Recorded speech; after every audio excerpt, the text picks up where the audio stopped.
Here are 5 things you didn't know about how amateur mistakes brought down a president. First, the burglars left tape over door latches not once, but twice in the same night.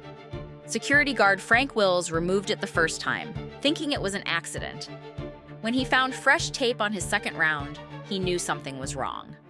Second, they paid expenses with sequential $100 bills traced directly to Nixon's re-election committee. The FBI followed the money trail in days. Third, the burglars carried address books filled with White House phone numbers and CIA contacts. They literally brought evidence of the conspiracy with them. Fourth, they returned for a second break-in after their first attempt succeeded. Greed made them push their luck too far. Fifth, James McCord refused hush money and wrote a letter to the judge exposing everything. His conscience destroyed the cover-up.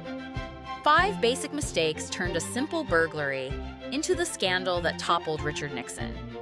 Even presidents aren't immune to amateur hour.